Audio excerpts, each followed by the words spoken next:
अस्सलाम वालेकुम। मेरा नाम है नुमान जावेद और आप देख रहे हैं मेरा YouTube channel the power of N J speak में एक बार फिर खुश आमदीद। आज हम बात करेंगे बांग्लादेश और न्यूजीलैंड के दरमियान होने वाले मैच की। तो चलें शुरू करते हैं। न्यूजीलैंड ने पहले टॉस जीतकर बांग्लादेश को बैटिंग दी और बांग्लादेश की जानिब से टॉप स्कोरर रहे मोहम्मदुल्लाह 41 रन, मुशफिकुर रहीम 66 रन और शाकिब अल हसन 40 रन।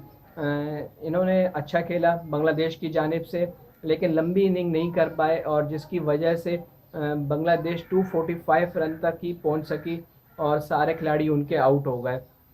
न्यूजीलैंड की बात करते हैं। न्यूजीलैंड ने लॉन्की फरोसन ने 3 खिलाड़ियों को आउट किया, 10 ओवर कराए, 49 रन दिए।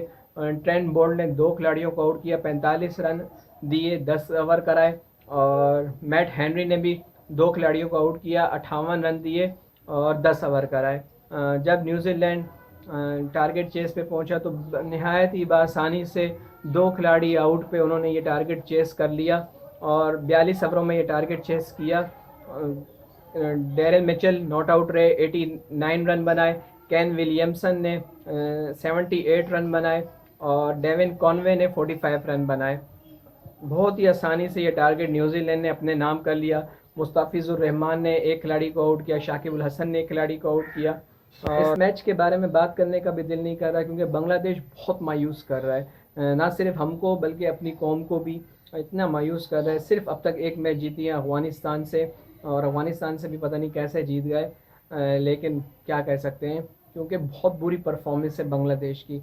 देखें यहाँ इंडिया में तकरीबन तकरीबन हर पिच जो है ना बैटिंग लाइनअप पिच है और अगर बैटिंग लाइन आपकी फ्लॉप है और आप इतना कम टारगेट दे रहे हैं, यहाँ पर भी आप 250 तक ही पहुँच रहे हैं, तो आपका इस टूर्नामेंट में काम नहीं है। आप अभी से ही बोरिया बिस्तरा बांधें और चले जाएं, बाकी मैच भी ना खेलें। अपना वक्त ज़ाया कर रहे हैं और अपने लोगों का दिल जला रहे हैं। जब तक कोई प्लेयर सेंचुरी नहीं मारेगा उसके साथ दूसरा प्लेयर 70-80 रन नहीं बनाएगा, कम से कम 300 का टारगेट, ये 350 का टारगेट प्लस 350 के टारगेट भी यहाँ पर चेज हो रहे हैं।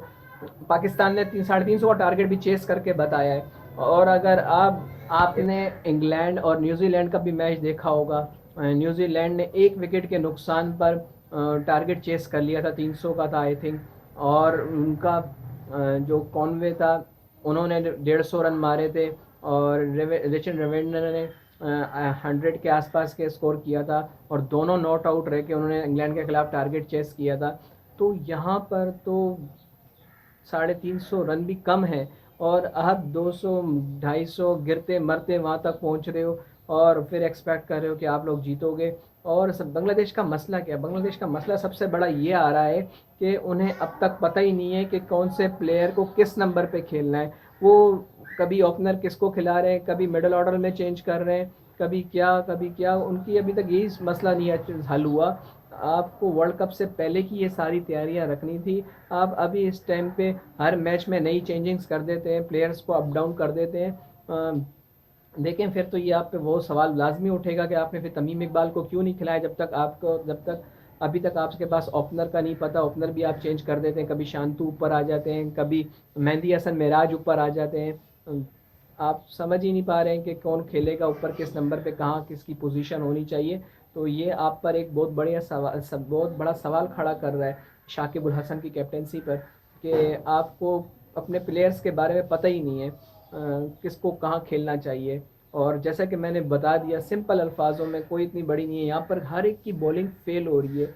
बॉलिंग में कोई भी नहीं जीत रहा, माँ सिवाय इंडिया के जो बॉलर्स हैं वही कामयाब हो रहे हैं क्योंकि उनकी अपनी कंडीशन है, उन्हें पता है कि यहाँ पर कैसे बॉल करनी है, कैसे फंसाना है और क्या करना है। उसके अलावा पाकिस्तान जैसी टीम का बॉलिंग बिल्कुल फ्लॉप हुई हुई है। आपने ऑस्ट्रेलिया को देखा, ऑस्ट्रेलिया की बॉलिंग बिल्कुल फ्लॉप हुई हुई है। इंग्लैंड को देखा, इंग्लैंड की बॉलिंग बिल्कुल फ्लॉप हुई हुई है। इसके बाद आप क्या यार मैं कैसी मिसालें दूँ आपको।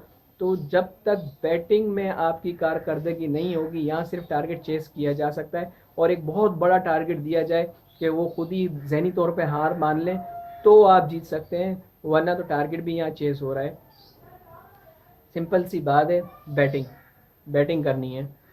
तो मज़ीद इन्फॉर्मेशन के लिए मेरे चैनल को लाइक, सब्सक्राइब और शेयर करना मत भूलिएगा। शुक्रिया, थैंक यू, खुदा।